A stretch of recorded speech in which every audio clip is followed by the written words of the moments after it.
Well, a boy's best friend is his mother. Kill her, Mommy. Kill her. We'll tear your soul apart.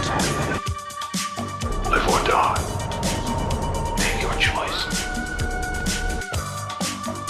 What are you waiting for, huh? What are you waiting for? I'm not even gonna swat that fly. I hope they are watching. They'll see. They'll see and they'll know. And they'll say, why, she wouldn't even harm a fly.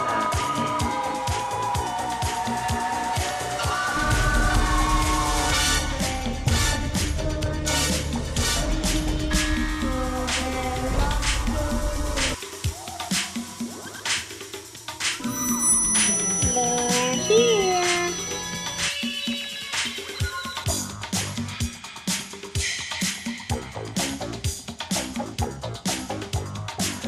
I met this 6-year-old child with this blank, pale, emotionless face. The blackest eyes. The devil's eyes. I spent 8 years trying to reach him, and then another 7 trying to keep him locked up because I realized that what was living behind that boy's eyes was purely and simply evil. It's Halloween night in Haddonfield.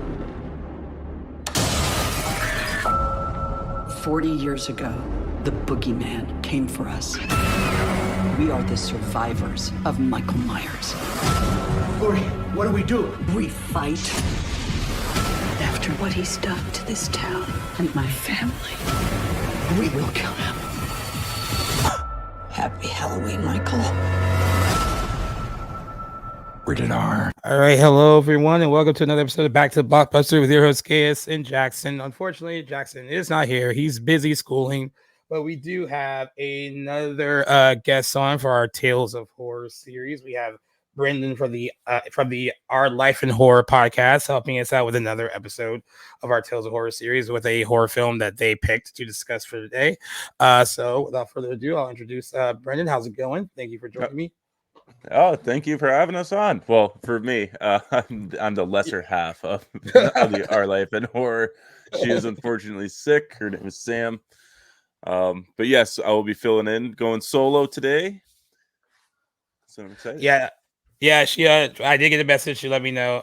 But yeah, I'm pretty sure you'll represent. That was funny. Before we saw you're like, she has the hotter takes than you do. But I think that sometimes I think my co-host has the hotter takes than I do. So I guess we're both in a similar position. I know with this movie that you picked, my co-host has gone from like when he first saw it to not loving it, and then he watched it again last Halloween and had a better impression of it, and liked it a bit more. So I am a bit more positive on the movie that you picked than he is, but I am excited to get into it because I know people have strong feelings about it. Maybe not as strong feelings as the follow-up, but still kind of a mixed reaction compared to the 2018 film. But before we get into what you picked, tell us a little bit about yourself and your podcast, how it got started, whatever you want to share with the listeners. This is your time. Yeah. Oh, thank you. So we don't run a podcast anymore. We just do. We just moved on to strictly YouTube. Nice.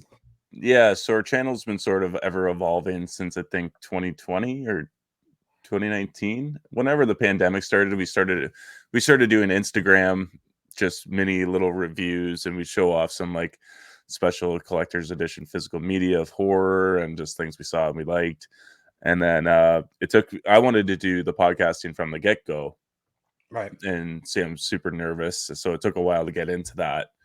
And then once we did that for about a year and a half. And then we just so happened to get some YouTubers on our channel. And then we started talking about it. And then like literally by the next week, we're making YouTube videos.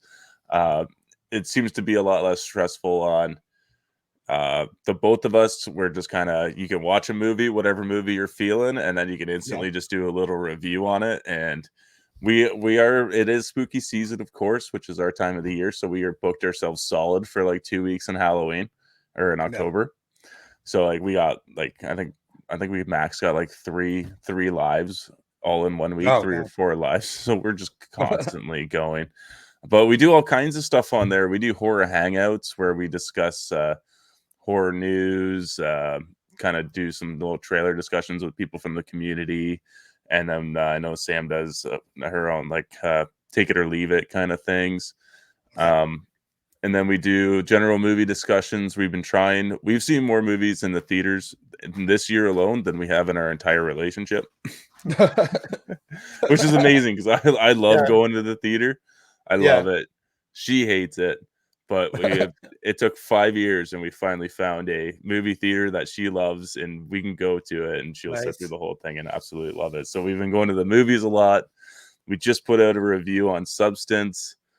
What else do we do? We try to interview as well, like interview other YouTubers from the community, actor. I know I have an interview with an actor coming up, directors. I just did an interview with Chad Archibald.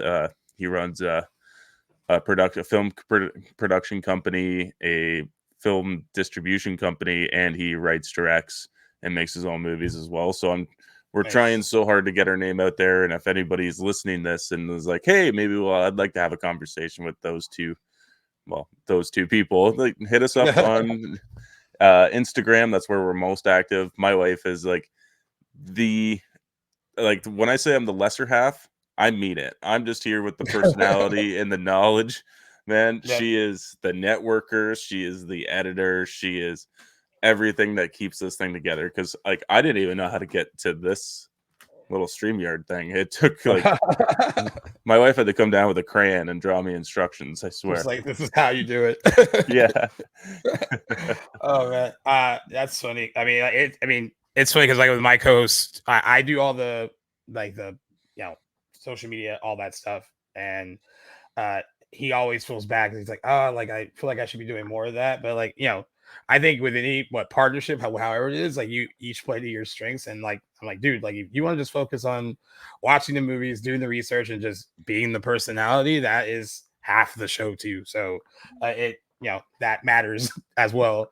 And it's rather you do that than you trying to fiddle around with like trying to work social media and networking and all that stuff to you, because it's not necessarily easy to do. I mean, you have to really like want to do it, and you have to have the patience to do it too. So I think both skill sets are important in doing what you're doing. Oh, absolutely, man. You know what? At the end of the day, like we have friends on like that, like we hang out with like a couple times a month that live close to us, and like they'll message us on our Life in Horror account, and she will text me and be like, please answer this person after I get home from work. I don't want to sit on my fucking phone unless I'm just endlessly scrolling. I don't want to be sociable when I get home. I just want to get home, watch a fucking movie, and go to bed. Go to bed. Well, I mean, you guys were like the interactions between messaging was pretty quick, relatively. I mean, I think your page was one of the in that first round of messages I sent in that first week of doing this again, because we did this last year during the writer's strike, because there was no news really going on, and part of the show is like kind of keeping people up on industry news, and since there was nothing really happening because things were like kind of at a standstill, me and Jackson both love horror movies, so we're like, well, let's cover horror films for the month of September and October. And instead of just having just us on, we were like, let's try to bring on other horror podcasts, YouTube channels, fans, whatever, to discuss horror movies, and let them pick the movie they want to do, and then it's good kind of cross promotion for both of us. So when we decided to do it again this year, we didn't really think that like, oh, I mean, the industry is like fully running now, and there's definitely a lot of news, and it's busier than when we did it, last year. But we've managed to be able to do it in the same volume so far. It's just been, trying to basically schedule all these episodes out so they're, dropping at the right time, and also find the time to record all the other stuff that we need to do for the show. So it's a little different than last year, but I've liked the response from like newer people that we reached out to do it, because this year, I mean, I think we only have like 2 or 3 people returning from last year, and not that the other people didn't want to from last year, they were just busy. And it was great that we've already had like so many new I've just discovered their stuff, just kind of cold messaging people, and so that's been kind of fun too. It's been great to like meet all these different people and listen to their stuff and kind of see their love for the genre too. It's been great. Yeah, man, the horror community is such an amazing group of people. Like, I have to hands down admit, there are some people that I just we come on, we get on here, and we can just talk. Like, we'll do like our live, and then we'll sit and talk for like another hour afterwards. They're always so quick to come on and collab. Like, everybody just wants to get down and talk about horror, and Yeah. well, we've met some amazing people on here, and I can't wait to meet more. Yeah, I will say that every collaboration I've had, I mean, we've had some good ones, but the ones that seem to be the most fruitful and the ones that have continued with and you know, and we've guested on their stuff and they've come back on ours, have all been horror related in some way. They've been the most like collaborative and the most they are the most receptive to like wanting to do it more often and not kind of like making you wait or anything like that. They're like, hey, let's do something again. It's pretty much right away. The only thing that comes down to is just scheduling, but we've been able to figure that out pretty well with mostly people who love to talk about horror movies. And I am perfectly fine with that because when I started this podcast and they gave me options of what it was going to be or what I wanted it to be, I really wanted to do a horror movie podcast. The co-host at the time, who's no longer on the show, didn't like horror movies, so I was like, all right, we won't do that. So this is like my little way of kind of having that for 2 months, I guess, Yeah. in its own little, fashion. But it's been nice. It's been great, and getting to like meet new people like you. It's always fun, and hopefully, like the cool thing about it, if all goes well, there's more collaborative stuff in the future. So Yeah, that's all always good. nice too. Like, I love Back to the Blockbuster. I love your name, and I love that you have you get to do the film as a general because eventually you do burn out from horror. Or I Yeah, would imagine, yeah. yeah, so like we run a Patreon as well. It's very cheap, and we try to put it as much as we can. But I have a segment on there where I do non-horror movie reviews, Okay. just so I can break out of the mold of watching a different horror movie every day. Yeah. Like, And also knows too that we have the same mic. I was just looking at the screen and it looks like we have the same mic. Yeah. yeah, oh yeah, we got Nice. this when we first started podcasting, and it's been a bit of a pain in the ass, but it's just sucks Yeah. when it's a beautiful. It works great, but like we bought two of them so we Yeah. could like have them both with us and get our Yeah. own individual. You can't fucking do that with these mics, so it was Yeah, just yeah. I tried that with someone else who had one when we were like, oh, we're gonna record together, and we quickly are like, oh, well, that didn't really work the way we thought it was gonna work. All trial and error. exactly. Yeah, we That's what ended it's up all just about. giving our other mic to our buddy who started his own YouTube channel, and we are like, just have the mic. You can go have fun with it. It'll make you sound great, and we were Yeah, more than happy to donate it. yeah. Well, all the stuff that you are willing to share, all the links that you want to get with your for your page, your Patreon, we'll link it up at the bottom of the description of this episode so people can go and check it out. And Yeah, thank you. yeah, hopefully get some new people checking your page out. On top Thank of you. that, so tell everyone what film that you chose for us to discuss today. So, me and Sam are both wondering on what to do a review on, and because you gave us the option, and I was like, we haven't watched a Halloween movie since Halloween Ends in theaters, and, and I had seen Halloween 2018 quite a number of times. I remember seeing it in theaters, and then I think I showed Sam when we first started dating, and then 20 when did Halloween Kills come out? It came out after the pandemic, right? Yeah, 2021. It was like one. It was still when things were trying to get back to normal. But yeah, 2021. Yeah, so I was like, okay, let's go see that. We went and saw it, and we just fucking loved it. Just blown away with the amount of gore, full on carnage. And then we never rewatched it since then. This is our first rewatch. I know. I love that. I love that description. Like, oh, we fucking loved it, and then we never watched it again until a few We years always, later. we always talked about it every year, and then we just never got around to watching it. And so I was like, okay, this is going to be the reason why we have no more excuses. We're going to sit our asses down and watch this fucking movie and see if it holds up still. And we watched the extended edition, and it does. So I watched it. Yeah, it does not hold up quite as good as the in theater experience. You know what's crazy is So my first exposure to it was so isolated from everyone else's, and I think that's what I did love about it in the beginning. I saw that Beyond Fest when Jamie Lee Curtis was there, and she presented the movie, and it was with a crowd full of not just like Halloween fans, but horror movie fans. So the crowd made that experience a lot, probably more fun than it had any right to be. Like they were just loving everything. They loved every kill in it, and they were just like kind of hooting and hollering. It was a fun, like, collective experience. And then I saw it again a week it was supposed to, or a week it was opening. I saw it midweek for the website I work for. They sent me to a screening, and then again, same kind of crowd.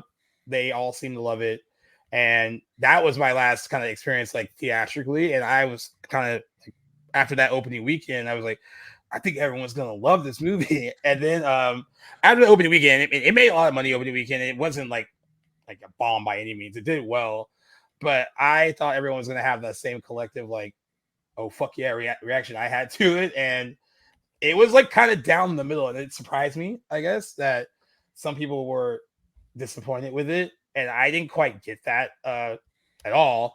And then I remember when it came out on Blu-ray and 4K, and I watched it at home, and wasn't quite as exhilarating as watching it in the theater, but I still enjoyed like much of it, and I still kind of am at a loss a little bit as to what the people that don't really like it, why they don't really like it.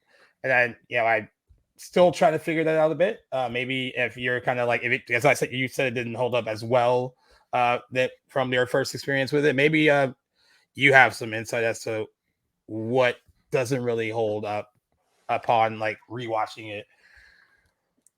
I think this movie's gonna get worse and worse with rewatching for everybody. I'm not gonna lie. There's one simple fact why I love this movie the first time I watched it, and the same with Sam. It is the fact that this is Jason, or sorry, not Jason, different franchise, Brendan. This is Michael Myers. This is Michael Myers' movie. This is him tearing up fucking Haddonfield.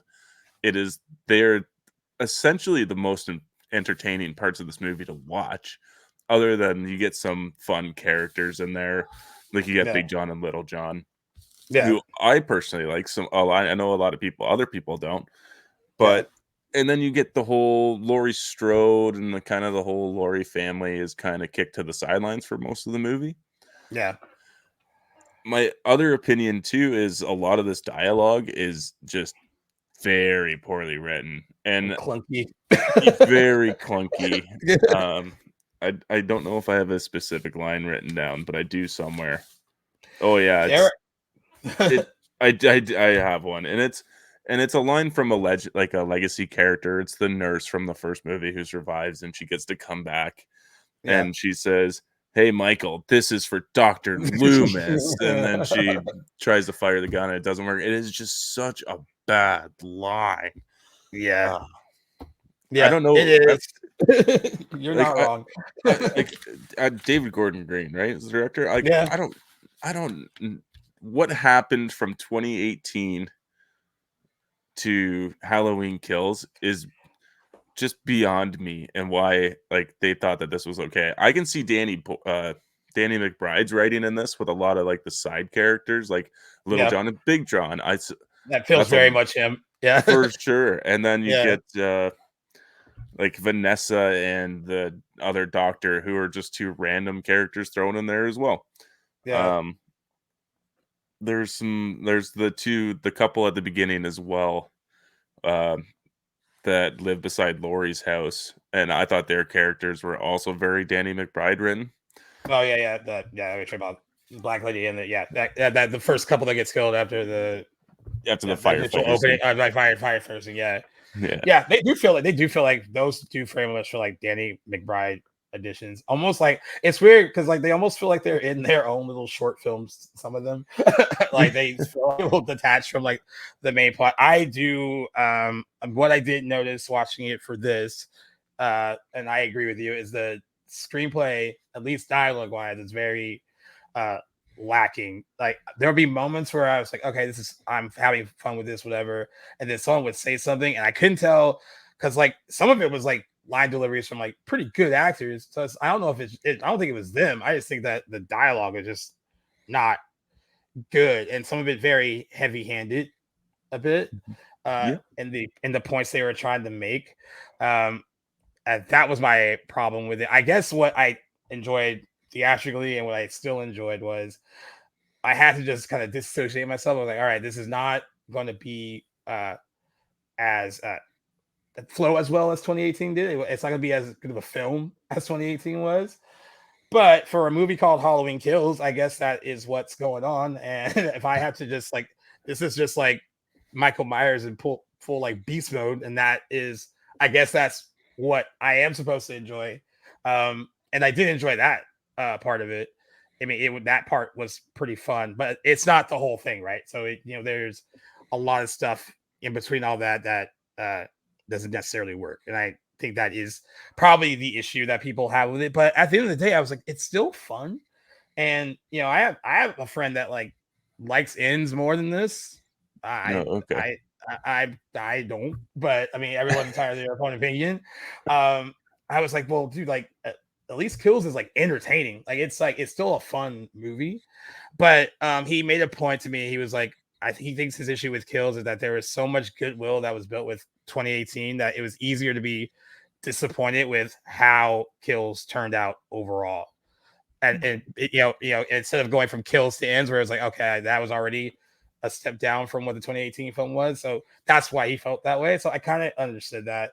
But no, still think it's fun. I don't know. But Yeah, you're definitely never bored through this movie, and I agree. Halloween, to your buddy there, I haven't rewatched it since theaters as well. I think I'm going to save that one for maybe next Halloween and we'll just give it each movie 2 years before I revisit it. Gap, yeah. But I know a lot of people that like it. We went and saw it in a crowd. I fell asleep in the theater. Like, I admittedly had a few drinks that day, but yeah, that movie is just basically, you just may as well call it like Halloween, Corey love story or something like that. Yeah, pretty much. Yeah. And the easiest part to get disappointed with, I think, Halloween Ends, with Halloween Ends, is because Halloween Kills ends on it like maybe Michael Myers is supernatural.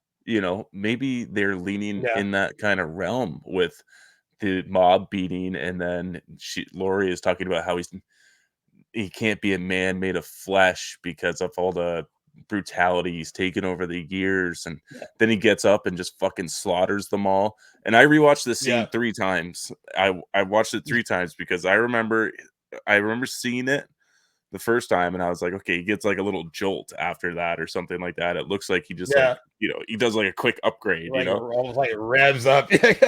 Yeah. He doesn't do that. He doesn't do that. I swear, I watched the extended cut, I watched the theatrical cut, and then I watched a couple of YouTube clips. I'm like, where the fuck did I see that? And I've heard other YouTubers talk about that too. So I'm like, where are we all? We're in that mob mentality, like in the movie. We all just think we've seen the same thing, so we just believe it. But yeah, I think that's where we got disappointed. And it's not like a direct sequel to Halloween Kills. Like, I think, I believe the original plan that David Gordon Green pitched for this set of Halloween movies was for 2 movies.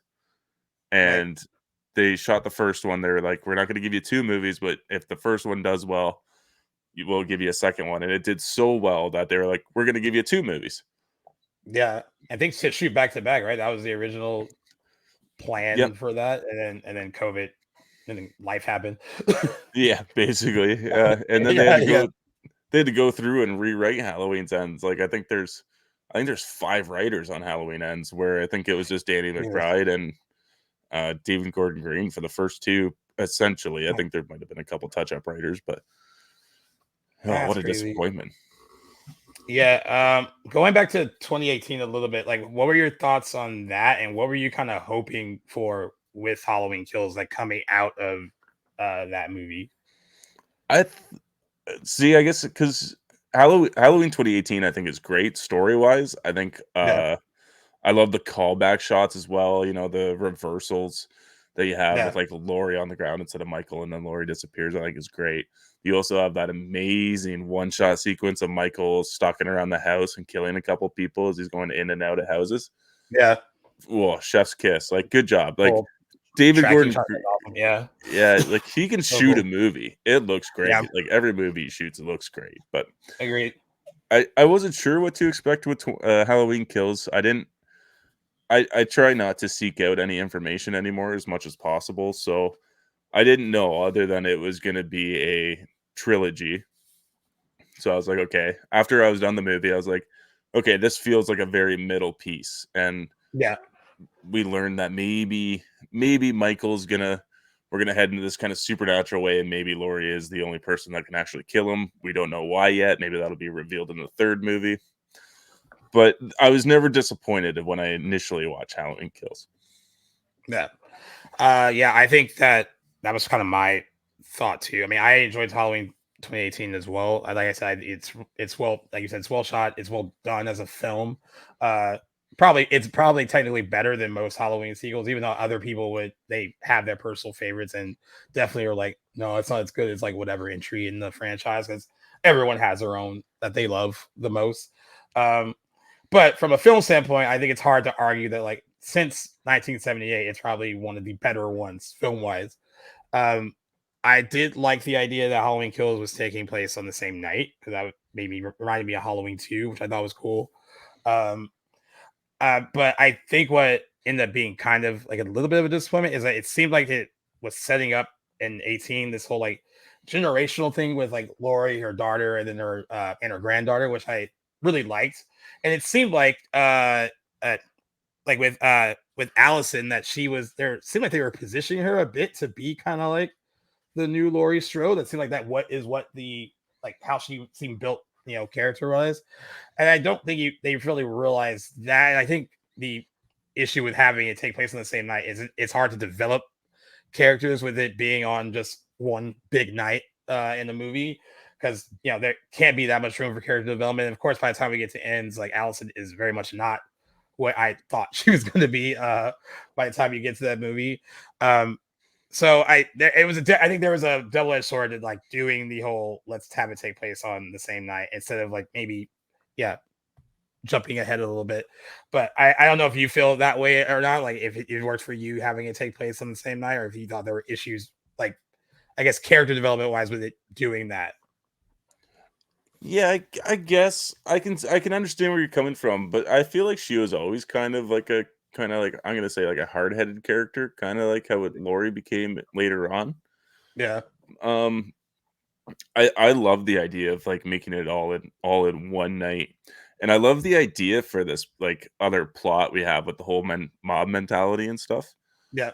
I just don't think it's executed well. Because I love that idea of like Michael is like this town has been going through this terror for 40 years, and then like a bunch of the local drunks at the bar that have been there forever, or survivors from that original 40 years ago, are like, they see it on the news and now they're like, okay, we know the fucking cops aren't going to do anything about it because we see how useless the cops are in this movie.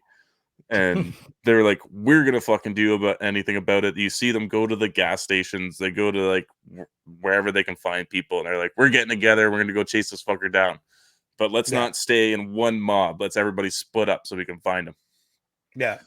And then that's how all these fucking natural deaths happen in ridiculous ways. But I think it's a great idea. It's just not executed very well at all, because I do love it, and it has been done in a previous Halloween movie. Don't quote me on that totally, because Halloween is my least favorite franchise. I actually really dislike this franchise, although it's been years since I've seen them all. Yeah, it's just not Friday the 13th for me. That's my jam. Right.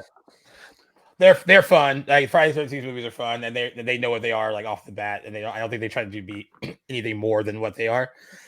So I think that kind of helps. I agree. I agree what you were saying about this one I thought the mob stuff was good in theory. I do agree that it's not executed the best. But I do like the idea of this like small town, and I feel like a small town would be truly affected by an event like this, and it would carry on. Like other people I know have seen it, they were like, when they be over this, they 40 years later. And I kind of think in a small town like this, maybe you wouldn't. It would probably would stay with you, and it would be generational. Like you know, that's the story that like, you know, my parents were there, and then they tell their kids, and they tell their kids, and it gets carried down that way. So I like that idea, and I think that was an interesting idea to take it, having the whole town like the mob kind of almost tearing itself apart because of this like evil force that's in their town, and they are tired of it, you know, infecting their town. So I actually did like it in theory. I think just screenplay wise, it's not executed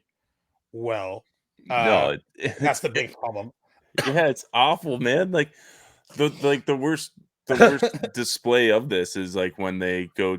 It all happens in the hospital, and there's this short little escapee from the mental institution with the same Michael Myers bus or whatever, but he looks nothing like Michael Myers. He's not the same height, he's not the same build, and everybody just thinks he's Michael Myers.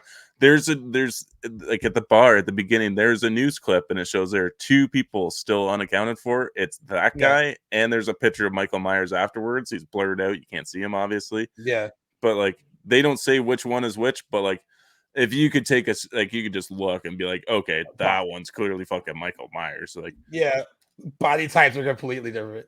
yeah, the way he moves, I don't think Michael Myers would run into the fucking hospital screaming for help. You know? Exactly.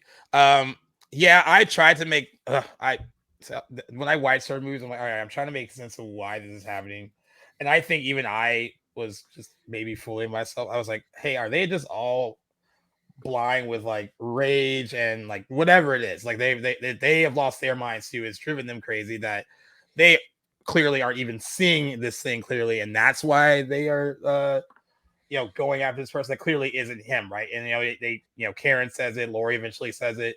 They're all trying to convince them that it's not him. And like I try to think, it was like, okay, maybe they're just so blinded by their rage that they don't care. But I mean, I think I might be doing more work for the screenplay than the people who wrote it, trying to like come up with that idea. Because I was like, make it make sense. And that's the only thing that makes sense to me. Otherwise, I was like, it like doesn't look like him. I can understand the stuff after the bar where the, you know, the girl who's dressed up as the doctor, like she sees someone in her backseat, but she doesn't really see who it is. So that, you know, I can believe that they would believe maybe the person who stole the car or whatever, it could have been him. I could deal with that. But once we get in the hospital and it's clear they see this person and it's not like not even same height, body type, anything.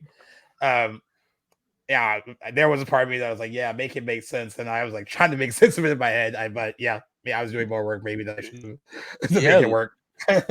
Yeah, man, like the sheriff, like the local sheriff doesn't even do a fucking thing. And like he just stands there. And you want to talk about the most useless character in this trilogy is probably that guy, because I never see him do anything. He's only in this movie just to be a background character, essentially, just be like, oh look, he's from the old movie.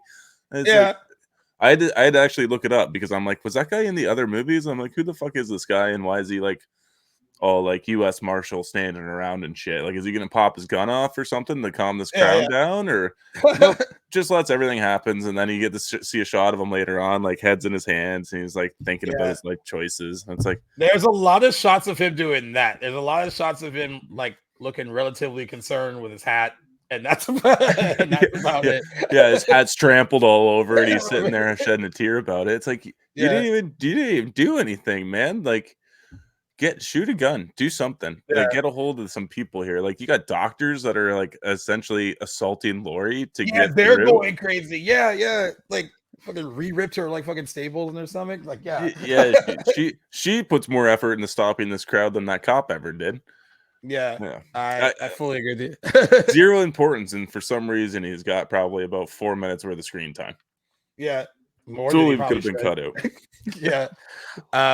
You know, going back to how the movie starts, I do think the thing that really surprised me, and with the sequence I did enjoy, just how it just surprised me that they did it and how well it looked, was the kind of flashback to 1978 that they do at the beginning of the movie.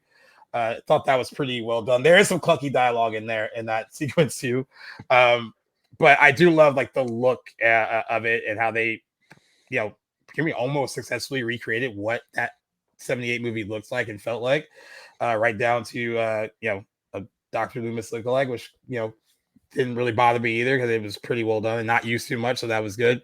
What did you think of that opening when you first saw it, and then you think it holds up at all? Rewatching it. Oh, it holds up so well. Actually, it shocks me every time I see it. Uh, I did write some notes down. I don't think it was Sam's. That's in one of Sam's kind of least favorite scenes. Oh, she has a 78 opening. Or is that my handwriting? She didn't like the annoying kids at the beginning. Oh yeah, they're like there's a lot of mean kids in David Gordon Green's Halloween movies. I know. I'm happy a couple of them bite the dust here. Yeah, but like really brutally. Yeah.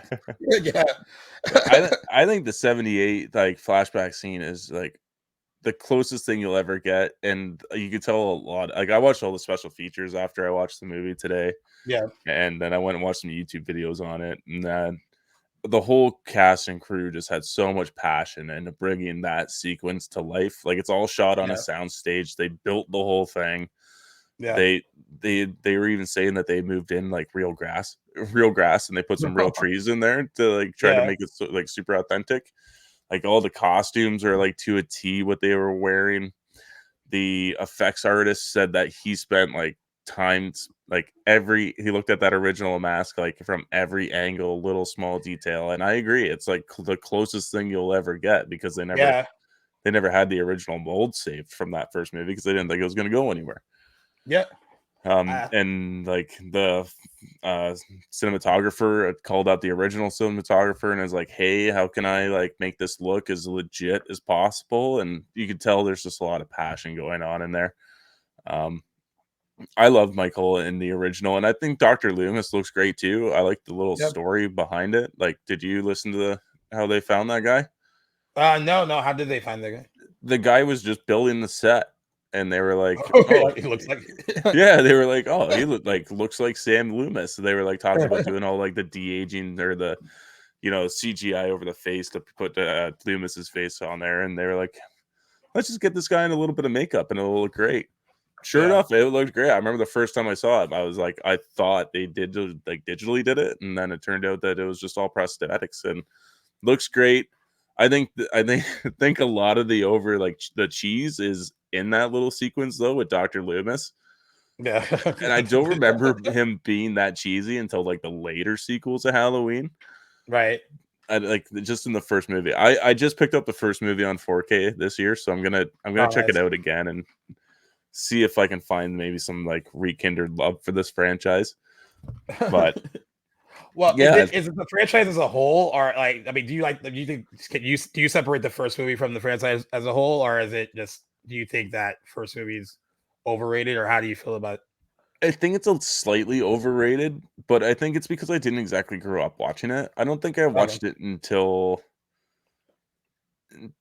probably grade 10 or so. So I'd already been through like the Freddys and the Jasons and some Leprechaun movies, even the like Terminator, like quite a few Jeepers Creepers. Saw was also out at that point, and so I already been through quite a bit of it. And I don't remember when I first watched it. I ended up picking up most of them because they were $5 DVDs, and I did give them all a watch. And I just remembered never wanting to really pick them up again. And the only reason I have them all is because they came in like some crazy ultimate Scream Factory box set, and I was like, I gotta have that shit. So that's how I got all of them. Yep.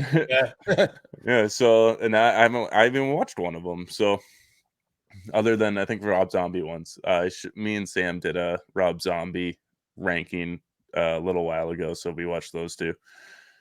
But yeah.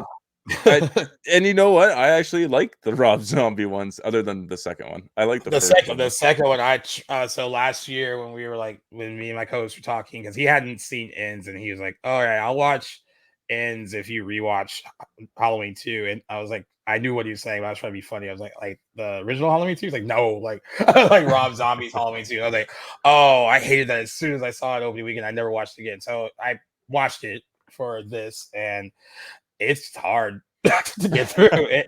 It's a bleak, dark mess with no likable characters whatsoever. I mean, I guess the only plus side to it is he said if you let me do a second one, it has to be completely my vision. I have to do whatever I want with it, and you can tell that it's very much his movie.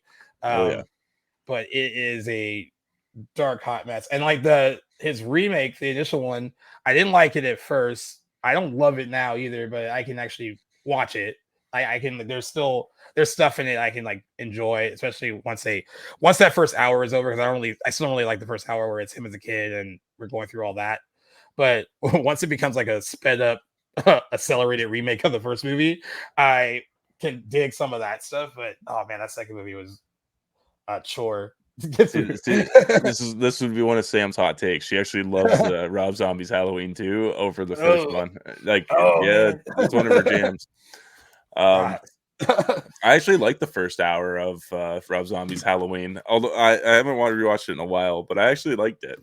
And I think I liked it is just because how like wildly Rob Zombie it was, and then I think it kind of lacks when it turns into that just fast forward remake. Very much like a Cliff Notes version of the first movie. Yeah, like come on, man! You just threw this huge, crazy spin on this franchise. You just gave Michael Myers a backstory of why he's an asshole, and you're like, let's see something wild, like with your second half of the movie here when he becomes Michael and just starts raving this town up.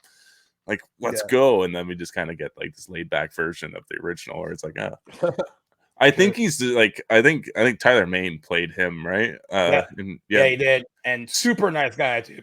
Very like, imposing, like dude's huge. I'm 6'4". He towered over me. Yeah, from Gentle Giant though. We met him at like a Halloween. It was right before the 2018 movie came out in Pasadena. They did this like anniversary for the original movie, and had pretty much anyone they could across all the movies come and do panel discussions and stuff, and he was there for that, and he's super nice, but he looks like, you know, he could rip you apart with his bare hands. Oh yeah. but yeah, super nice. He's the scariest Michael in my opinion.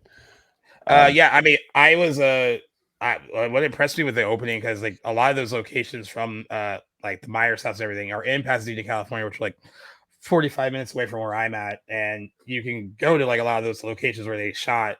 And you know, for something built on the soundstage, it looks like they're in the exact same neighborhood. I mean, it's the fact that they paid that much attention to detail is pretty amazing, because it really looks like the legit streets and locations where they shot it originally in 1978. So like they did a good job recreating it. Oh, nice. Yeah, man. Yeah. That's sweet. You can just go there and check it out. Yeah, there's a lot. So there's a lot. Most of it's in South Pasadena. There's some stuff in like Hollywood, like the near Hollywood, where the two houses are, where they're babysitting, and they're right across the street from each other. And then right around the corner is Nancy Thompson's house from on that Elm Street. So there's like a lot of cool things in this area. Yeah. But yeah, they recreated it really well, and it's so crazy because like Haddonfield's supposed to be like small town, like, you know, Illinois basically, and they do make jokes how in the original Halloween you can see like palm trees and stuff in the background, because they did film like, you know, in Southern California. But the streets that they did choose, like if you don't focus on any of that, you just look at the streets themselves and the houses, it does look like small town USA, like where they chose to shoot it. And they recreated it pretty well, at least for that opening sequence in Halloween Kills. I was so excited about that opening because it was just like, I was like, oh, we're cooking right away. This is good. This is great. I was like, we're off to a great start. Yeah, and then from there, it depends on how you feel about the rest of it. Dude, from there it picks right up. You get Michael Myers emerging from the ashes of the building. Yep, that sequence is great and wonderfully gory. Apparently all real firefighters in that scene for the most part too, which is great. I remember this being an issue when I saw it with a buddy watching. He didn't see it in theaters. We watched it because it was on Peacock, so we watched it at his house. And what he likes about the original Halloween is that there's not a lot of gore. It's very like a bloodless movie. It's more suspenseful than gory. Once the whole like attack of the firefighters thing happened, it was clear that this was just going to be a much gorier movie. He like checked out because he was like, oh, this is what this is going to be. And again, I prefer atmosphere and suspense over gore, but I actually, if it's well done, well shot, well, like whatever, I can go with it. And like, that's what that whole sequence is just done really well. It's shot well. It looks like he looks absolutely terrifying and menacing in it. I know I liked it. I liked it a lot. I mean, no matter how brutal it got. I mean, actually, the more brutal it got, the more I was into it. So I I enjoyed it. Yeah, man, I agree. I love it. I think with him walking out of the steps and it's fire and he's walking under the rain, like that shit could be like wall art right there. Like I Yeah, could like that shot is so incredibly beautiful. And then he takes on like what, 7 firefighters in all kinds of yeah, different ways. I yeah, love it. Yeah, yeah. I think like he said, the gorier the better. I don't even think that scene's particularly that gory compared to the rest of the movie. The stuff that comes, later, yeah, for sure. Yeah, like it's pretty tame, really. But yeah, I really love it, and it's mainly like silhouette, so you don't see too much. Like, Yeah, all that's more implied than like what you're hearing rather than y- what you're seeing. yeah, you get one really crazy kill with like the skill saw, Yeah, where Buddy like gets his jugular, and you get blood yeah, all over the front of the camera. But that's about as far as it goes for that one. The next sequence of kills is way gorier in my opinion, and one of my yeah, they favorite are. kills of the movie. Oh, which Um, one? I can't remember. I can't remember what her name is, but the black woman and her husband. Husband. Yeah, when she gets the fucking fluorescent light bulb in the Oh, throat, yeah, I'm like, oh, that is so cool. What a wicked idea. And then that somehow scene's that great. that Actually, I mean, it pisses me off though, because that woman survives. She's in she the did. Yo, third she one. did. They bring her back at Halloween Ends. Yeah, Yeah, that's what a true. no, I'm Yeah, like, there's no fucking way you survive that. I'm looking at it right now. That thing was like just gone in your throat. You're dead, honey. yeah, But for like sure. it's one of my favorite kills because it's so different, but at the same time, it's like so much. There's just bad character decisions. Like she doesn't try to leave Yeah, the house. there. She just That like was the back. first thing I thought is like there's enough time between him entering the kitchen and her fiddling with the lock on the door, and then him deciding to like to break the light and like go after her. Where I mean, she could have easily left and ran away, but Mhm. then she changes course with the knife and tries to like go at him, and I was like, that was silly. Especially She, after she just after you saw what he did to your husband. Yeah, that blew my mind. But that sequence is full of dumb character decisions. I think it's funny too that he sees him in the bathroom, and instead of being like, "No, let's get the fuck out of here," there's like a lot of dialogue exchange. Like, there's a big dude in the bathroom. We got to like call it like a lot of talking. Call the police. Like, no running, just him talking to her until it's too late. And he like gets like caught through the window and like he just bangs his head against the wall. yeah. Yeah, a lot of questionable character stuff in that scene. Yeah, There's just a lot in this movie. General, like there's a lot of bad character decisions. Like where do we go? Like the next big kill sequence. I guess we'll get on some like the wicked gore of this movie because that's pretty much all the it best is. parts of it. But Yeah. like I won't get to Little John yet, but we'll get into like the trio here. We got the nurse from the original, we got the little girl from the original. I can't remember. Kyle. Kyle Richards, which Yeah. was which I wasn't too. 'Cause I have a lot of girlfriends that watch The Real Housewives of Beverly Hills, so that's what she's known for now, right? Yep. She is a very much she's very rich and very much like that life. I always forget that she was a child actor and that she was in the original Halloween. I always forget it. So I remember when they announced that she was going to be back in, I was like, oh, can she even act anymore? Whatever. And I remember it's not like she has a lot to do, but I remember being like surprised at what she did do. She did pretty well. And for a lot of people, it's their favorite sequence of the movie. Like at least for that sequence of like kills and all that, and that whole scene that where that ends up. I'm surprised that she did as decent as she did in the movie. Not a lot to do, but I mean, a kind of cool little callback for the fans, I guess, too. That I did like that they brought back legacy characters at least to kind of be more of a connective tissue to the first movie. I thought that was pretty cool. Yeah, But I liked it too, but I don't think it's good if you use them in a good way, like true, yeah. like I don't feel like they brought back the nurse just essentially to kill her off as soon as possible. Yeah, why would she be hanging out? I mean, because I don't know if it was clarified that in the first movie if that nurse lived in Haddonfield, if she was just like driving Loomis to go. That she was just a nurse, right? So Yeah, like, that's all I think. so why is she even living there at that point? Like, whatever, I guess, unless she's Like, just visiting. No, why would she even visit? No, she wouldn't just be visiting, not especially on that night. So, no, like, why would she be there? I thought it said in the original that it took it like 3 days to get there or something like Yeah, that, yeah. didn't So it? something along those lines. Like I don't think it was ever confirmed that she was a resident. And then when she's in Halloween 2 to go get Loomis to like take him away because like all those doctors and everyone like we want you far away from this because of all the press that's generating whatever. It seemed pretty clear that she was not, at least to me, a resident of Haddonfield. So I agree with you that it seems like she is there to simply kill her off. I can understand Lindsay and Tommy still being in that town. Like it seems like they'd be the kind of people that it'd be hard for them to leave, maybe like in a small town like that. You just maybe don't get out. So I understood them, but I do agree with you about her. I was like, I don't think she even like live there. Why would she want to live there? Like there'd be no reason to.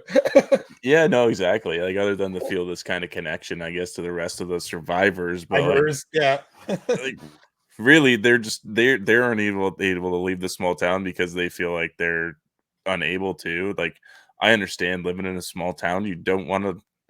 Some people don't want to leave, but when they do leave, they like. I grew up in like like a small beach town.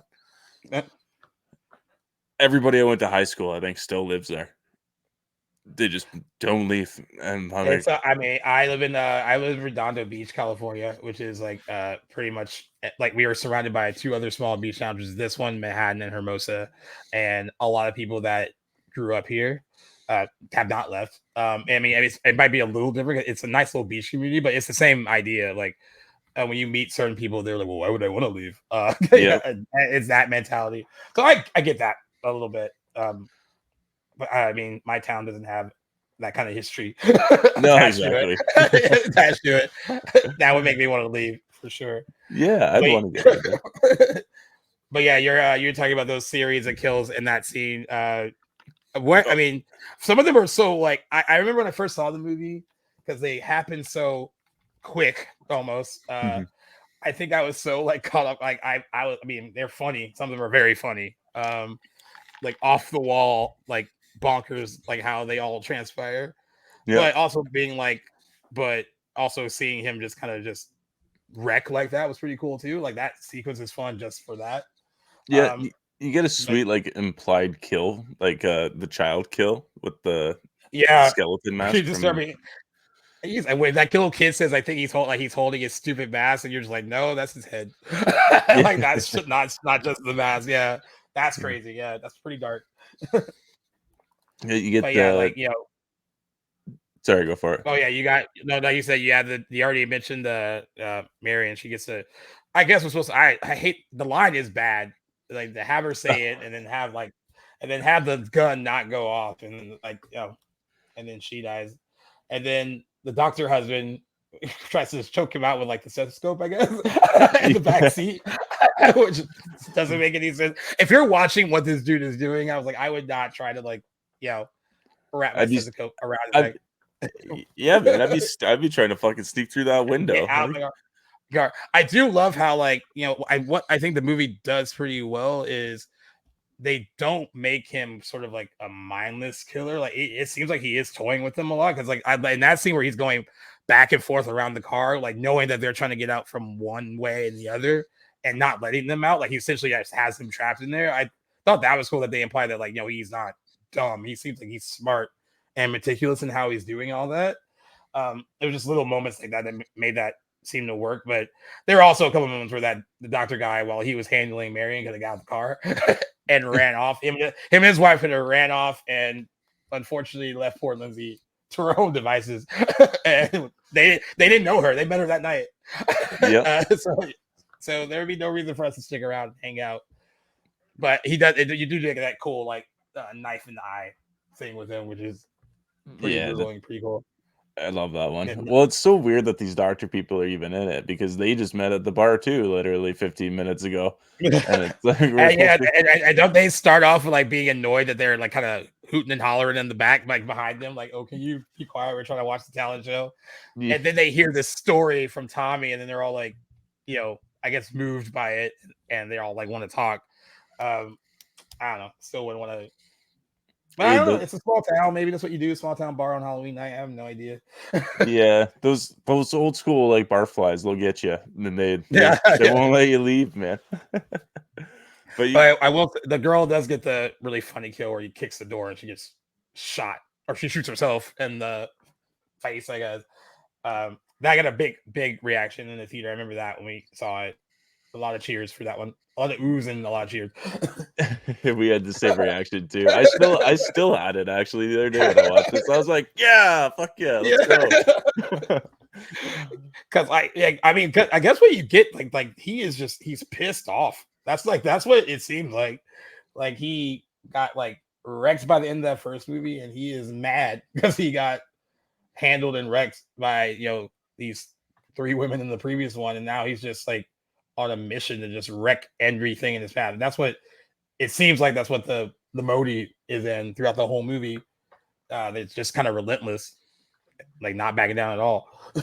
Yeah, that's kind of how I like described it after I first watched it. I'm like, it's like Michael is the like Jaws of Haddonfield right now, and like we're watching Jaws 2, where it's more ruthless and like it's basically his movie, and we're showcasing off him and the kind of violence he could do and how far he takes it. Like we talked about him killing the kid, and he kind of just blows through everybody, and he doesn't stop or hesitate. And it's fantastic. Like that's essentially all I like. That's like if you grew up watching, like if Friday the 13th is your favorite franchise, this is like the closest Friday the 13th Halloween movie. Of the Halloween movie.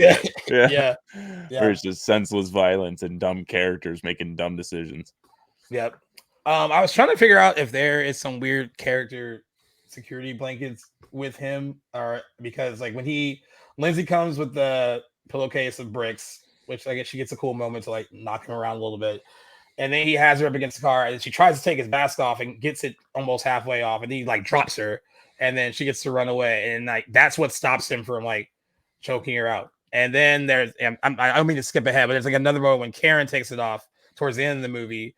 It's almost like he's like vulnerable. And is that what they're trying to imply? I don't know if they're trying to imply anything more with stuff like that, but it's like it seems to make him like stop doing things, and like especially in that sequence with Lindsay. And then that sequence towards the end, I don't know if they're trying to like build up any bigger implications character-wise with this character, or if that's just something random they added to like just character force. But it seemed like it was meant to be more than what it was, I guess. It's like, why would he stop, or why would that slow him down, or anything like that? I can definitely see that, because like even in 2018, he doesn't activate. He doesn't. He doesn't activate until the podcaster shows him the mask, and then he's like, right, okay, I'm gonna get out and get my fucking mask back since it's still a thing. Right. And then you have like the transference of evil to Corey in the third movie, where he takes Michael Myers' mask, and then he becomes Michael, and then Michael Myers has to go after him in order to get his mask back to become full, like whole again, almost, like it seems. So there could be some kind of underlying power behind the mask. I mean, what better way to spread fear than not letting people see how you're reacting, right, to things going on around you? Like, I think that's what makes the mask so special, is that it's a blank stare, and that's why it was so unique in the original film. It's so human-like, but it's unhuman. Yeah. So. Yeah, I agree with that. Yeah. That's what I was kind of thinking too, because I mean, I was like, they can't just weren't just randomly throwing that stuff in, and it is like, it almost acts like a sort of like protection, I guess, like for him in a sense, because the way they describe it's interesting, because like in the movie, because I think there's little ideas sprinkled in Halloween Kills that are interesting that they don't fully like develop, but like I guess it's just enough to be like, okay, I see what they're trying to do.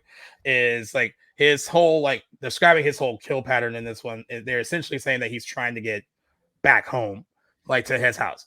And that it is like interesting character stuff that like even though you have this grown man who's doing all this stuff now, there seems to be almost this like almost childlike thing going on too, where he almost wants to always recreate that moment in with his sister that they talked about in the first movie and all that.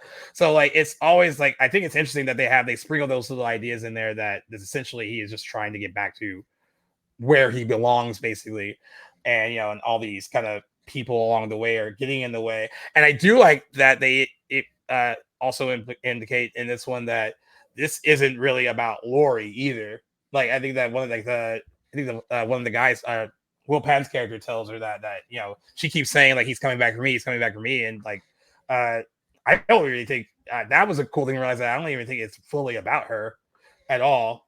And I don't know if people agree with that or not, but it seems like it was bigger than just this kind of like showdown with her, especially in the second movie.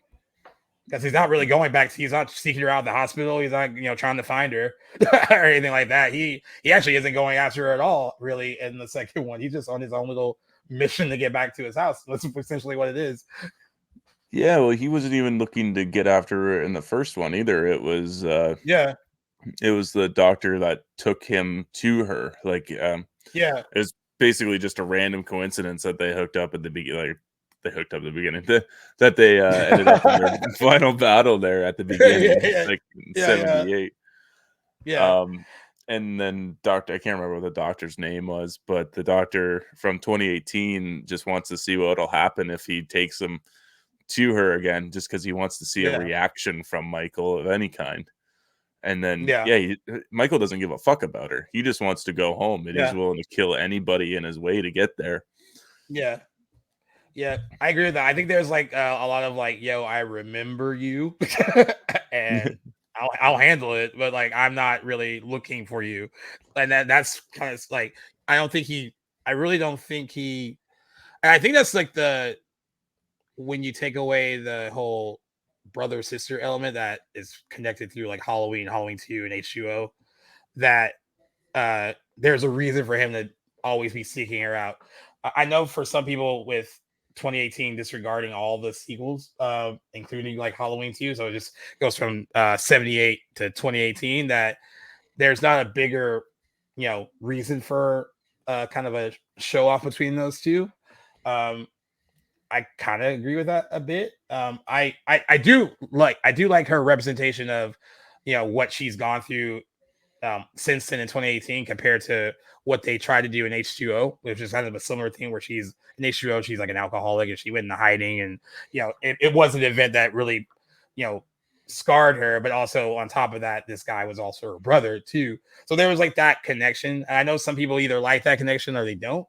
I don't know where you kind of fall on whether or not the brother sister thing works more, or like taking it away dilutes why this is all happening again 40 years later. Yeah, I don't know. I'd have to go back and watch the original set of movies here, but like I really like that decision because it gives Michael less of a reason. Like he's just more of like a force at that point, walking through this town. There was never any reason for any like those specific people to get stalked. The reason why they were stalked is because they were the closest people he saw, and he like, I'm going after them. And what I like about 2018 is that, and what kind of connects into this new one is that Lori is not Michael's obsession, but Lori's obsession is Michael. Yeah. So like he doesn't give a fuck about her. He just wants to get home. She can obsess over, and it's what clearly has destroyed her life with her daughter and like made her estranged from her granddaughter. She hasn't been able to hold a steady job probably, or find be in a healthy relationship with somebody else. Like she is so obsessed with this idea that he's going to come back for her that it's just mangled her whole life, and he's over there just not even caring about it. I'm sure there is some kind of recognition when they do meet. Yeah, I didn't watch 2018 before this either, so I have nothing to go off of, but I'm sure it was like, now you're in my fucking way again, kind of reaction. Yeah. I gotta agree with that too. And I guess what works about the 78 movie and why she maybe would feel that he is obsessed with her going into like 2018 is, there was no rhyme or reason. If you're just focusing on the 78 movie and disregarding the follow-ups, there's no rhyme or reason for him choosing her and her friends. It's like, why did he do that? Why did he seek them out on that day? Follow them around all day, stalk them all day, and then waited until the right moment. And then he like systematically took her support system, her friends away in the 78 movie, like until it was just her. So I could understand, I guess, years later, like wondering, like obsessing with the fact, like, why me? I guess, like, what made him choose me? But I do also like the idea of it's been so many years later that he's kind of like, that was the one that, I chose you that night, but like it could have been anyone else if he walked into Haddonfield, and sought someone else out on a different day. So it's not necessarily about her. It's just more about like, I know John Carpenter said that, the initial idea is that even though he did write the whole she is his sister thing for Halloween 2, and he begrudgingly did that because, they wanted a sequel and he didn't want to do it, and he was like, whatever. But in the first movie, Deborah Hill said it too, is that Laurie Strode at least reminds him of her, like a sister-like figure that was similar to Judith. So that makes sense in the first movie. I guess that's why he would almost like this kind of weird infatuation on that particular day. But all those many years later, yeah, I agree. I agree with you. I do like the idea that, like, this isn't about you anymore. Like Haddonfield is also his home, his town too. I like that idea that, he feels he belongs there, and all he wants to do is just get back to this space that sounds weird, but I just feel safe. I guess that that's his. Putting deeper like psychological things into it, but that seems like what he's doing. He's like, I just want to get home, and along the way, if you guys get in my way, then so be it. I guess. Yeah, that's like that's one of the best parts about it, is that you kind of realize that he's not after anybody specifically. It's just he's just going home, and he's just going to torment everybody that kind of gets in his way, or he feels that like they deserve to be punished, because we see in the movie he passes up on a couple people. Yeah. Like little Tommy Doyle. I think it's Tommy Doyle, right? That's Ronnie Elam at the beginning. Yeah, the little kid when he falls down in front of him and he just leaves it. Leaves him, lets him go. Yeah, and I think there's a couple other scenes too in 2018. Like he doesn't kill the baby, which like, that's good. But like it seems that like as long as you're not a dick to him or a prick, he's probably gonna leave you alone if he doesn't see you doing anything that's considered I'm not gonna say unholy, but like Yep, I got your point. Yeah, I'm trying to figure it out. I think also what makes it even more apparent that Laurie, I won't say is not important, but like is not a factor here. And you mentioned it earlier, is the family that they spent a whole lot of time establishing in 2018. They are sidelined a lot of this movie, and I actually watching it for this felt like that was a little bit of different. Now, I do think that Judy Greer is better in this one than she is in 2018. I like Judy Greer, but like the character itself was annoying until the very end of 2018 for me, where she was like, when she finally accepted, like, all right, this is what I need to do. This is what's happening. And Halloween Kills, it seems like she takes that agency like a lot sooner, like because she's fully aware of what's going on and what's happening. But her, Allison, and Laurie, and more so Laurie than any of them, they do get kind of pushed aside for most of the movie, and I think that is one of the things that hurts it a bit, because there's no real like central like protagonist to really like latch on to. You really are, it is his movie, but like the only detriment to that, it's a movie dedicated to someone who doesn't speak. No, he doesn't really there's nothing going on character wise, I guess. Do you think it was a detriment to kind of sideline those characters after trying to really establish them that well in the 2018 movie? Absolutely. Of course, I don't know why you would sideline her in her own new trilogy of movies. To be honest, and you knew you're making a trilogy, and you decide to sideline your main character and give her zero arc, or you get a little bit of some, emotional, romantic potential character in there with the sheriff, which I actually really like that part. It'd be nice if they would actually dive deeper into that. But they never do, and they barely touch it in the third one too, and it's like, what are you doing, people? But yeah, like Judy Greer, I think Allison, I was waiting for that re-team up of the three generations of That's women. what was missing, and from this for me. Yeah, I really wanted that. I don't mind. I didn't mind even today watching Judy Greer bite the dust. But then Yeah. we need to have a scene where Laurie is getting Allison and they're like, we're going fucking hunting, because that's what we get at the end of this movie. And then we do not get it in the third movie. And I think that is, that's almost the issue with watching this movie now is that we know in the next movie we're going to have it goes. a 5-year fucking time jump. And Yeah. everybody's just kind of moved on and nobody gives a shit about Michael Myers anymore. Like Laurie's just a cooking mom at home making apple pies for Allison on trying to Halloween. make the best out of Halloween. Yeah, it's like, where the fuck did this come from? We didn't get to see any of this transpire. You're all of a sudden supposed to believe that from what we got from 2018, this savage woman who had meticulously planned out her entire home and how to trap this man, to not giving a fuck. Like, she loses her daughter in the last 2 minutes of the movie. Like, what is happening? It's just so upsetting to me that I think the pandemic really fucked this trilogy up, and they should have had that. I think it did, yeah, like that third movie should have just been set right after Halloween Kills, and then we see Laurie and Allison go hunting for Michael. And call it like on the same night, and then call it a fucking day, and like have an epic showdown. Done. It would have been great to see them like grieve it and then go after him. Like, I mean, the fact that you have a big character death like that at the end. And we can talk about a little bit of like how that happens. Like, I remember watching it with a friend. Who was like, "How did he get in the house?" And like, did he like? I'm like, my friend's like, "Did he teleport? Like, what's going on?" I was like, I don't even know if they know how he got back in the house.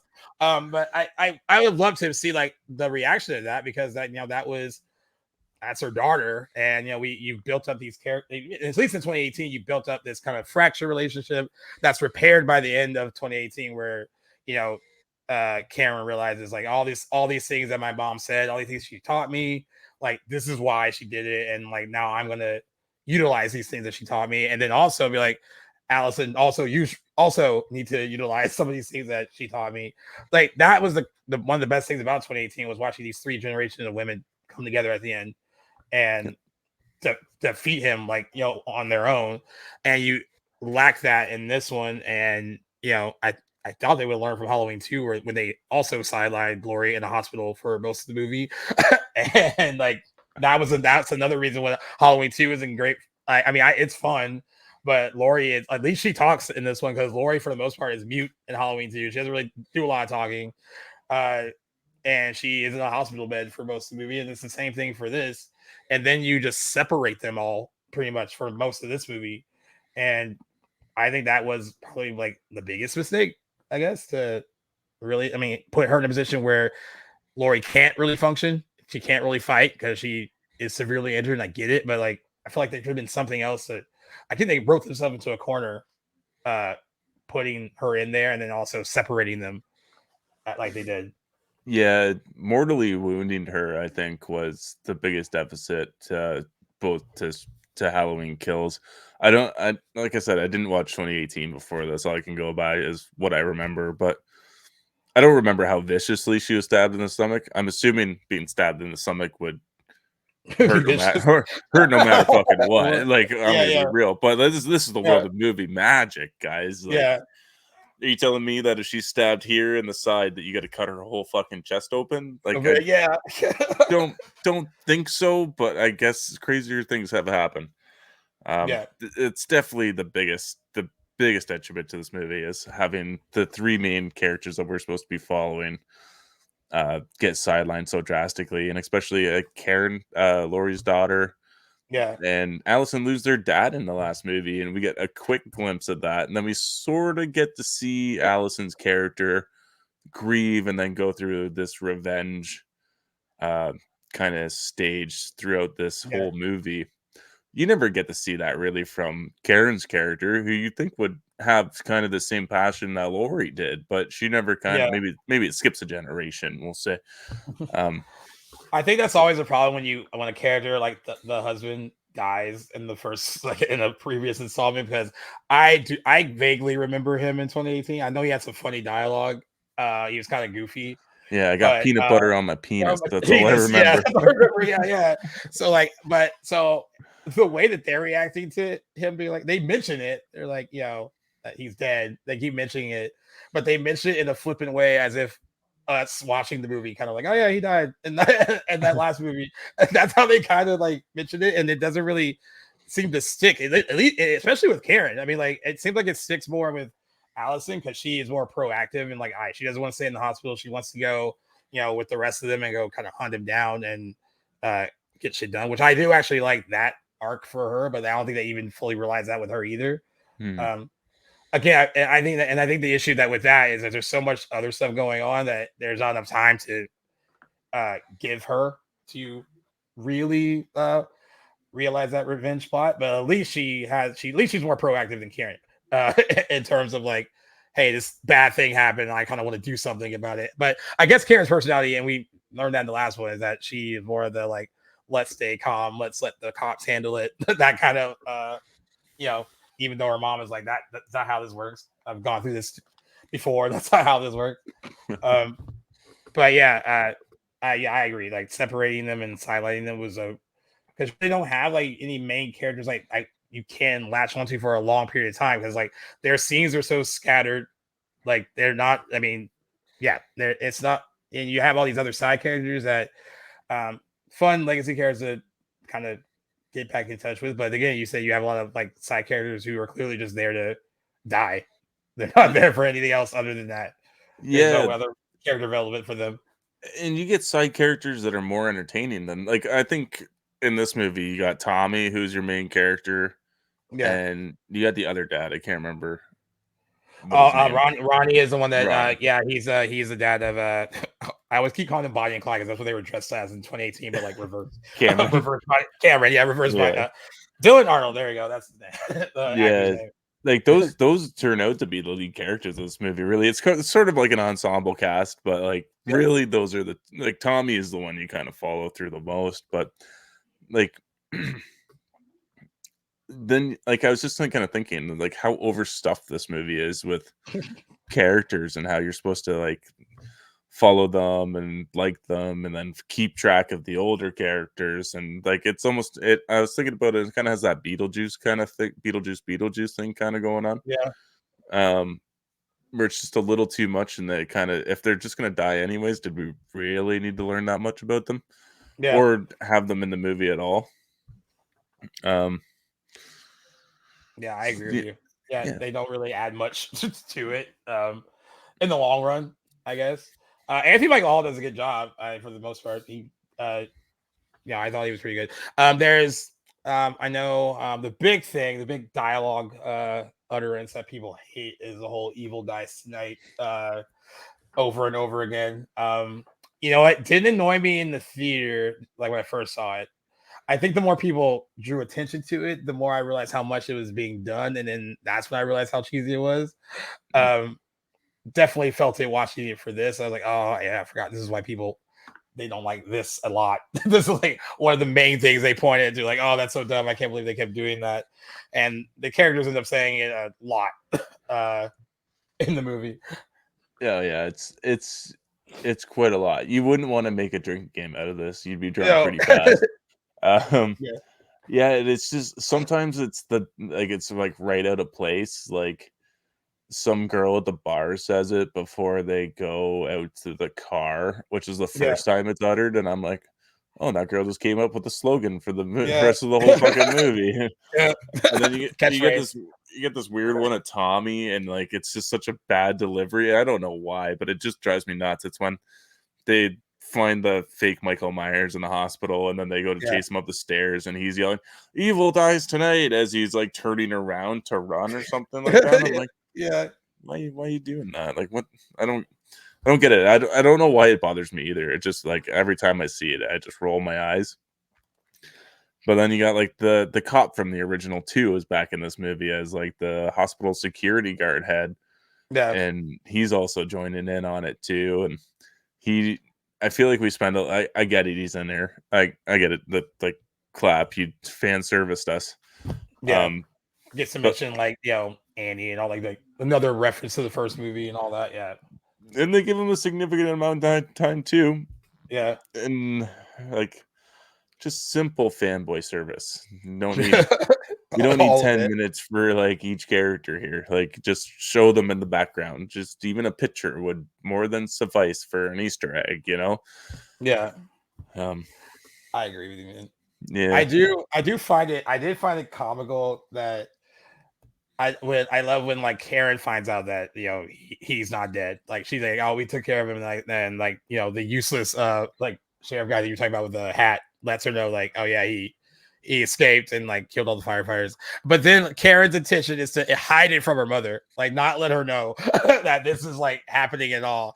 And like that is just such a like callback to me how she was acting personality wise in the first movie. Like, I just need to take care of my mom. She doesn't need to know.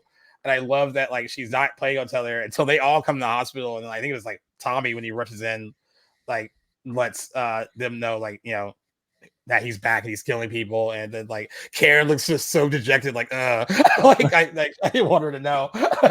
And, like I just thought that was so funny that she would have kept it from her the rest of the night or longer if she could have. Well, what's she really gonna do? Like she can't do She's in the nothing. hospital bed. Yeah, and then and exactly why she didn't tell her what she did. She tried to get up. She like jabbed herself with one of the needles to like gave herself like fucking like what morphine or whatever the fuck she ever to get her take her pain away, and was trying to get dressed and get out of the hospital. So yeah, she was perfectly within her rights of like, no, you didn't need to know that. Yeah, exactly. And then she gets kneed in the stomach by one doctor, and she's back in the hospital a bit again. Like Yeah. there's literally no point for that whole thing just could have been skipped over. Yeah. And No honestly, problem. Karen's like, hey, you gotta stay here because my daughter's already run off to like join the mob to go find him. So I gotta control like something. Like Yeah. that. Yeah. I just thought that was pretty funny that she would have totally kept it from her if she could Yeah. have.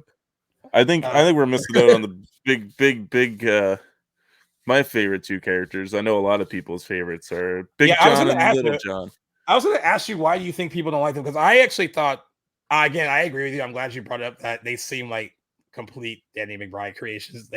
I thought they were funny, and I just love that these two men like moved into the Myers house, like probably redecorated in a way that if Michael Myers walked in, he's just like, oh, like what is this? like this, like redesign it in their own image. I just thought they were like funny, and like in a movie like that, because this movie's pretty dark, in general, like there should be a little bit of levity, and they brought some of that, I guess, and I enjoyed them. I agree. I think I heard some people not liking it due to it being like a little over dramatic. Okay. Like stereotype. No, got it. Yeah. Stereotype. I didn't think they were that bad at all. I love Michael McDonald. Yeah, yeah. Yeah, I love Michael McDonald. I loved him ever since like Mad TV. And I don't know who the other guy is, but I think he's great as Big John. Scott MacArthur is the other one. Yeah, they were great. They had good chemistry together. They were funny. I enjoyed them. Yeah, like I love them getting tricked by the kids, and I love them then tricking the kids. Tricking the kids. Yeah. Yeah, I think it's great. I love how they're like searching the house and they're like almost playing like Marco Polo with each other. The Big John, Little John, Yeah, yeah.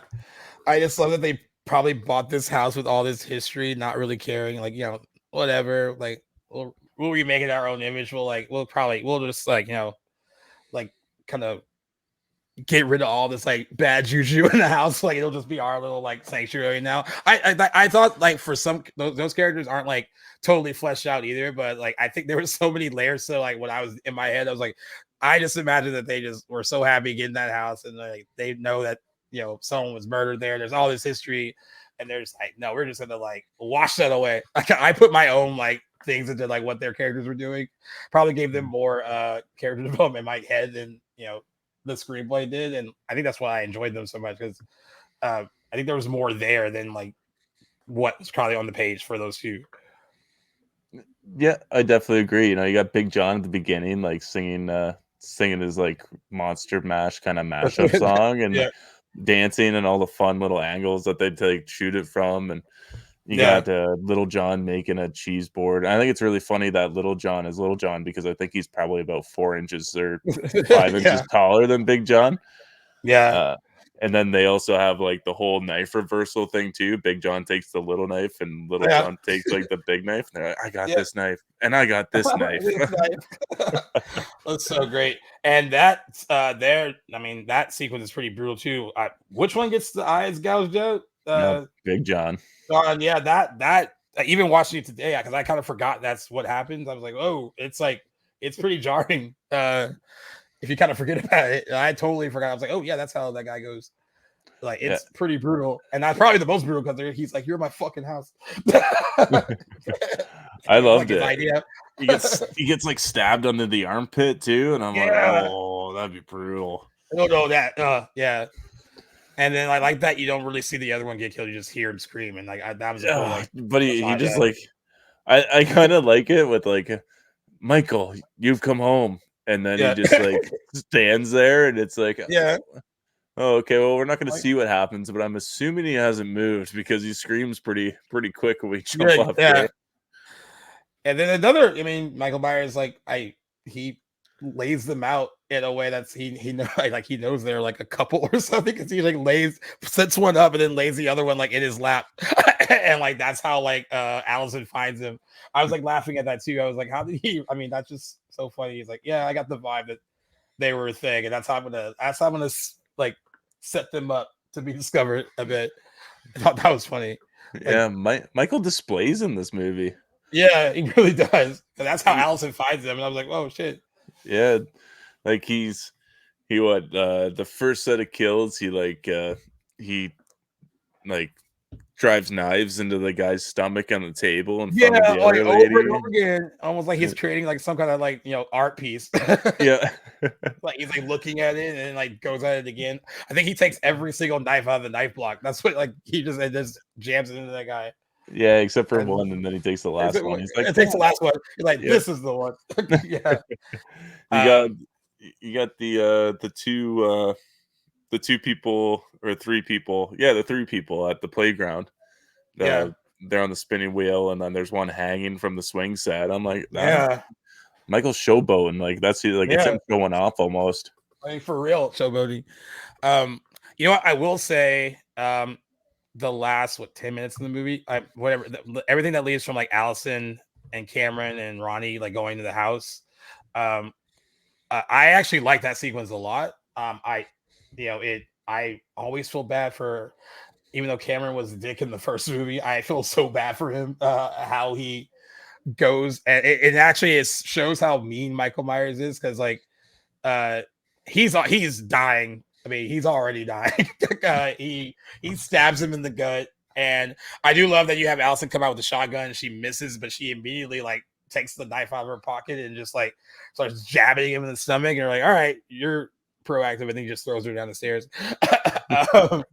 But like she's down there just screaming for Cameron, and he's just like jamming his head through all that stuff, and he clearly is gonna die. And I thought it was so crazy that he walks by and then stops and just gives like one more like to make sure that Cameron's dead, like right in front of her. And I was like, that's just he shows that he's smart and a pretty fucked up individual too. Knows exactly what he's doing. Yeah, for some reason I remember that kill being a lot vicious, and I think Cameron's arc was a lot better this time watch around than I liked it the first time. Because the first time I watched it, I was like, "Fuck yeah, that dickhead's dead." Yeah. And then this time I was like, oh, okay, like, yeah, that sucks. That it's to redeem himself a little bit. Yeah, and it's so brutal too. Yeah. And I remember it being more brutal for some reason. Like I thought when he was slamming his head down, like his neck was like getting split open too, but that wasn't the case. So that's good, I guess. But still pretty like, I mean, I just like, cause it's like, dude, it's done. Like he's done. Like he'll die. He's not going to survive that. And just like, you could seem like he's just doing that just to spite her. Like he's just doing that right in front of her. I was like, Jesus, like it's crazy. Like I don't know how brutal that is. I don't know, man. A lot of people come back from this movie, come back from the dead. So you think they might be dead, but no, they show up for that third movie. That's true. And then Karen gets to like pitchfork him in the back, and then like kind of like stop his neck on the stairs. Like I'm glad she gets to have like a little moment too before she magically dies. However, he got back in the house. Yeah, I liked it too. She like stomps his fucking head in. Like you Yeah, see I it, was like, you see it see fully bend, and I'm like, yeah. damn, dude's I was still like, alive. whoa. Yeah. And then she does the whole like, yeah, I love that she gets to have that kind of moment, and then have a little like callback to the 2018 movie where she would say like gotcha, and she like traps him with all the people. I know you touched on that sequence a bit already, but it's a cool moment. I liked it. At least like you got all the townspeople coming together to like beat him up and whatever. But I remember when I also too remember him kind of like not just like I remember there more being more of a recharge, I guess, to him waking up. It's cool. I mean, like a lot of it is cool in the moment, but then like I think about like, well, what was the overall point of all of it? I mean, I guess the movie is implying that he's more than a man without trying to. But then David Gordon Green would always go back and forth in interviews, like, "I'm not saying he's immortal." And like, what are you saying then? What is he if he's not a human or a man? And this movie kind of drives home the fact that he's not a man at all. Like he something more than that. I know the last few moments of the movie are while they're fun, I just kind of overthink maybe like what are they trying to say or what are they trying to do? I don't know if you have any thoughts on it at all, but I don't know where David thought he was going to take this trilogy. Because yeah, in the first movie it was strictly he is a man. He is the boogeyman. He is the shape. He's just a man that just is killing for the sake of killing. And this one, it seems like by the end of the movie, he is something more than just a man. He is the epitome of fear itself. And then in the next movie, it seems like evil has inhabited his body so much that he just becomes pure evil. But oh, hey, you can also transfer that evil to another person if you so choose to. So, there's like it was trying to create its own science or whatever the fuck mythology. I don't know that they didn't fully explain. Yeah, At like all. he wants to lean into like the whole court of like cult of Thorn kind of fucking storyline. Like it's cool, but you got to commit to it, man. Right. You really do. And I think he thought that like Laurie Strode, Jamie Lee Curtis voiceover would be enough to explain what was happening in the last few moments. Like, yeah, she's telling you what's going on. Like, he's more than a man. The more he kills, the more he transitions into something else. I need more than that. I need more than like that, like just line of dialogue. Because they don't fully commit to the idea fully, I guess. They kind of tiptoe around it a bit. And I don't know how he got back in the house to get Karen Nope, at all. Unless there's some back entrance made his house, he might know how to get up there without going to the front. I don't know. And then he decides to kill Karen while like 3 dozen cops are downstairs. And she's Karen, screaming probably like out the window, right? Yeah, nobody rushes upstairs to go get him. Like, oh, it's a frustrating scene, but it definitely catches you off guard when you already think you're safe. So I get why they did it, but it's just a little too jarring. Yeah, I think the idea of sacrificing one of the the people from the 2018 movie that survived, I got that. I mean, there had to be one of them that had to go. I just wanted to make sense. That's why it happened. Why? I mean, and also if you're going to kill her, like I said, like we should have seen like the reactions of those two main characters to that happening. That she was a pivotal character. They built her up to be a pivotal character, and then like you said, like once that because it ends there, and then we jump ahead 5 years to not knowing how they reacted to it, and that was I think a big mistake and big loss for if you're going to sacrifice her, like there should have been a bigger reason for it. Yeah, I was kind of thinking a sacrificial kind of role in this movie would have been a good part for her, where she does it in front, like maybe she just gets Myers out of the way for just a few minutes. Like the sacrifice might be in vain, but it'll be better for everybody else in the long run. Yeah, I don't know. It'd be good. I think that last little bit was just to fuck with the crowd essentially, and that's the only reason why I could see it being in there. Yeah.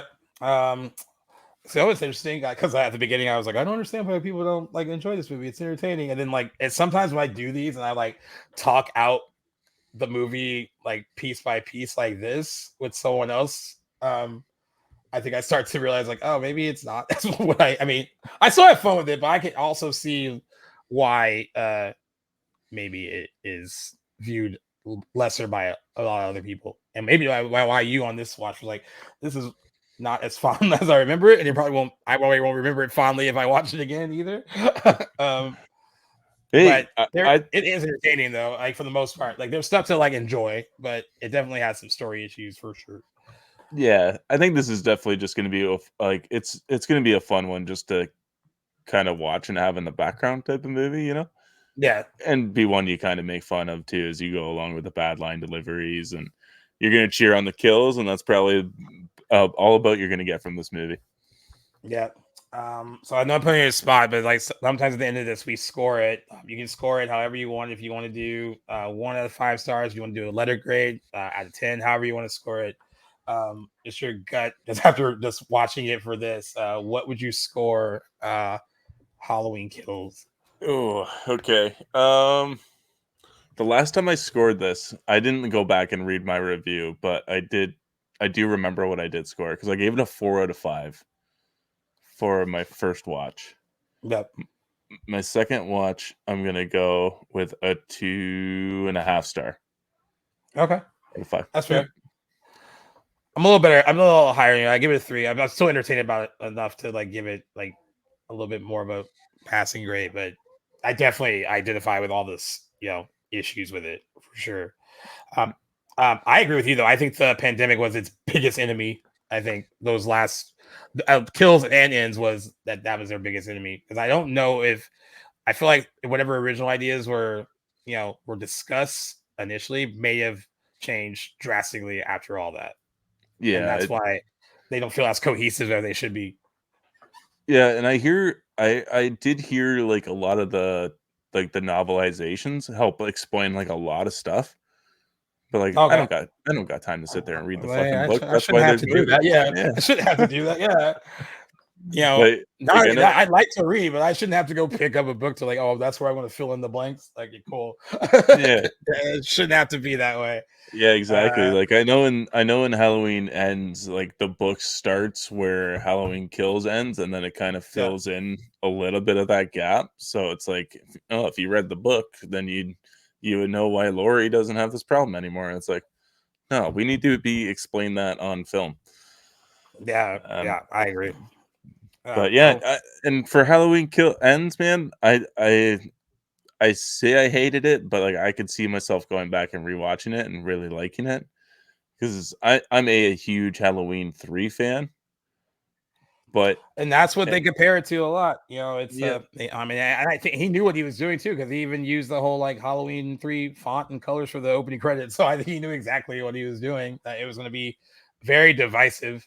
So yeah. yeah, Um, I think I give it Halloween. I give it I give it credit for taking big swings. I was like because like I can respect that. Like it didn't do what everyone expected to do, and yes, that pissed people off. But I can respect trying to do something different. Whether or not that worked or not is another story. But I mean, that's pretty brave to like set them up with like 2018. We're like, oh yeah, we're back. The franchise is back, and then realize with each installment, like, oh, he's doing something out of left field, isn't he? Yeah.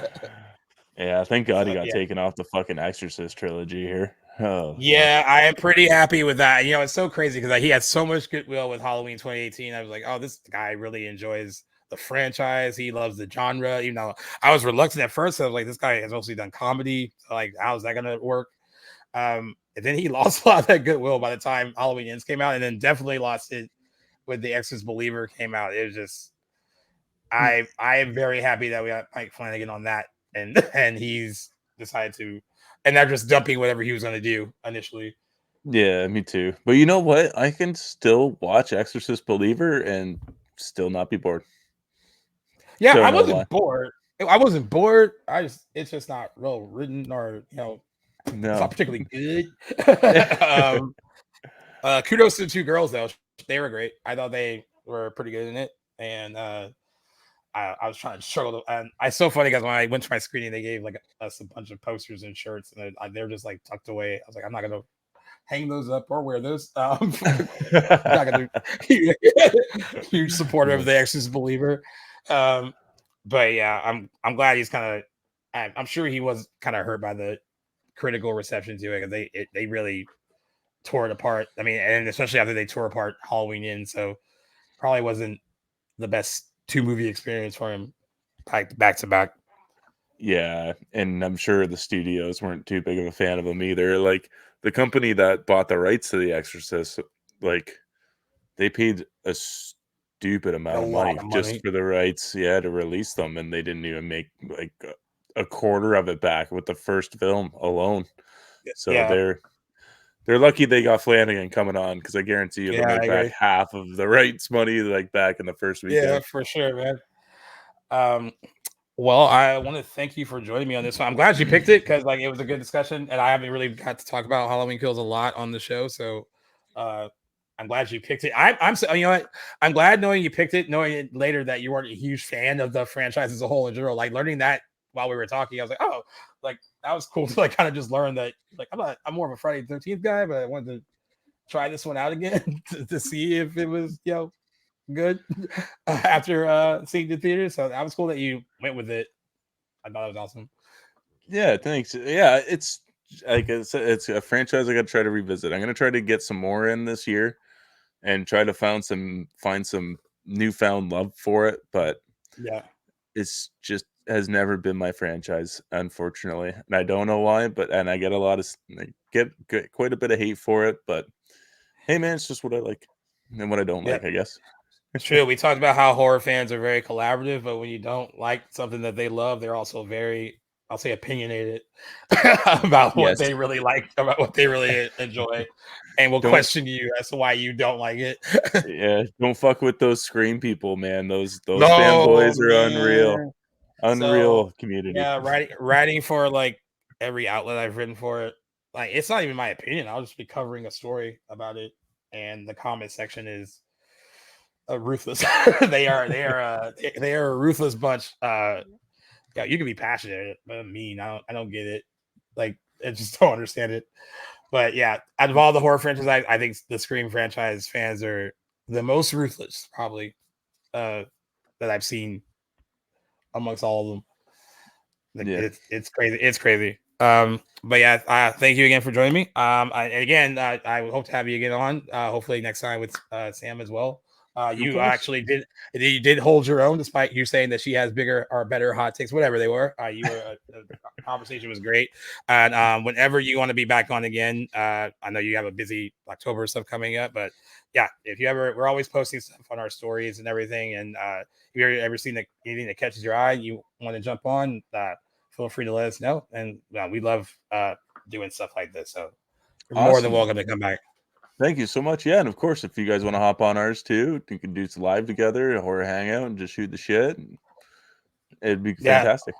Yeah, the horror hangout thing sounded cool. When you mentioned that, I was like, there's so many ideas I wish I would have come up with.